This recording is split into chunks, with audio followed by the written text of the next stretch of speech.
Welcome back to Two Wants to Know. Dr. Kelly Gebhardt is back answering all of your pet questions. Like Chad just said, 336-379-5775. Text us any questions you have that are pet related. Before the break, we were talking about Thanksgiving, foods that you should and shouldn't give your dog. But we also want to talk about the aspect of you're going to be with a lot of family members, probably some new faces for your dog, or maybe some other dogs too. So do you have any advice for people? Definitely.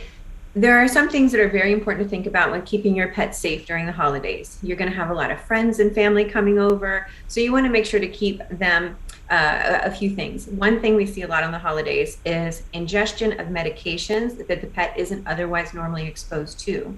So if family and friends come over, stay over, and maybe they drop some medication or leave their medication in a purse that then the dog gets access to, and then the pet has a toxicity. So making sure to ask all friends and relatives who are visiting to keep their medications appropriately stored out of reach of pets and children too. But that is something that people don't really think about, and I think is really important. When we have a lot of new visitors and friends coming over, family, it's a potentially high anxiety time for dogs. So there's some things you can do to prepare your pet for that. Create a little safe space for them. Make them a little safe place in your bedroom or in a room away from all the visitors and the hubbub. If your dog has a lot of anxiety, you could do a thunder shirt to help decrease anxiety. If you know family's coming and your dog has anxiety, you could talk with your regular vet about some anti-anxiety medication and starting that before the family comes over, so you know how your pet reacts to it and how much you need to give them. With the doors opening and closing a lot, we want to make sure that we have proper identification on the pets in case they slip out, right? You want to make sure you have your proper collar and tag and a microchip on your pet in case they do slip out, they can be returned to you safely. Those are some really important tips for pet safety. Another thing too that people often have is commingling of dogs, right? So family brings new dogs over, and you have a new dog coming into a household where a dog is already living. So there may be some territorial issues, and keeping those dogs separate if they don't know each other during that time of all that excitement and people and food and stimulus, keeping them separate is probably going to be the best choice for avoiding altercations. So those are some tips. Yeah, I could imagine there would be a lot going on. We're getting some questions in. The first one is, can dogs choke on bouncy balls? Yeah, absolutely. Especially depending on the size of the dog. If it's a bigger dog, they might swallow them and it could get stuck in the esophagus or the intestinal tract. And then you're looking at endoscopy or surgical removal. If it's a smaller dog, it could actually get stuck in the airway and actually cause asphyxiation or choking. So keeping those small balls out of reach is really important. And going back to kind of like the food topic, what we were talking about earlier, what about diabetic dogs? Somebody wanted to know what their diabetic dog can eat. Yeah, that's a really good question. If your dog has a known medical problem, be it diabetes or pancreatitis, intestinal sensitivities, the safest thing is to just stick with their regular food and give them, if you want to give them a treat of their regular food. They'll still think it's a treat, right?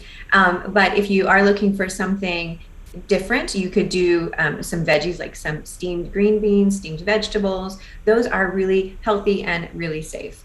Those are the things I would recommend. And if it's a little bit of lean meat, that would be okay as well. But I wouldn't deviate too much, especially with diabetes, because it can be really hard to regulate those blood sugars. Yeah, but you also want all dogs, even if they have diabetes, to be able to feel like that they're part of Thanksgiving too. Yep, absolutely. So here's a more specific question. A viewer has a part Bichon and part Lhasa, I believe. Is that how you pronounce it? Okay. And her skin is so dry and itchy. She scratches all the time. She does not have fleas. What can I do to help her with this skin condition? So it may just be dry skin, dry, itchy skin. I've got that myself right now. My hands are all chapped from the winter or the colder temperatures. So if it is just dry skin, you can try some soothing shampoo and conditioner, and then something called relief spray, which is a nice moisturizer, and it has some soothing qualities to it too, to decrease itching in the skin. But some good moisturizing conditioner might be just the trick. However, making sure your pet doesn't have allergies is also really important, because it may be allergies and other issues causing dry skin. So making sure those allergies are not contributing to the itching is really important. And this next question actually kind of ties in with that, because I know sometimes vets prescribe wet food to dogs with allergies. I know ours has been in the past. So how do you get your dog to eat wet food that's been prescribed to them? Oh, so it sounds like they don't like the taste of the food. There are different brands of food that have prescription diets for the same problem, and different brands may taste different to that pet, or there may be a preference. So if your pet doesn't like the particular prescription food that they've been prescribed by your veterinarian, and they eat it for their particular issue, talk to your regular vet about trying a different brand. There are so many brands out there now that you can get the same diet, but it might be a different flavor, a different formulation that is more palatable. So that's the first thing I would try. Awesome. Okay, can I give my dog toast, eggs, bacon, and bacon strips treats? They get a whole breakfast meal. I know, sounds pretty good to me. Let's see, toast, eggs, bacon, and bacon strips. Yes, toast, yes, eggs, bacon, a little bit, and bacon strips. Yeah, a little bit on those too. So I think it's all fine. It's all about proportion and quantity and the size of your dog. Like if you give Bichon, a whole strip of bacon, that's going to be potentially bad news. If you give your 180-pound Great Dane a whole strip of bacon, it might not be as bad. So thinking portion control is really important. Yeah, just like humans. All right, thank you, Dr. Gebhardt. We are going to have more questions. You can text us in as we go into break. We'll be right back.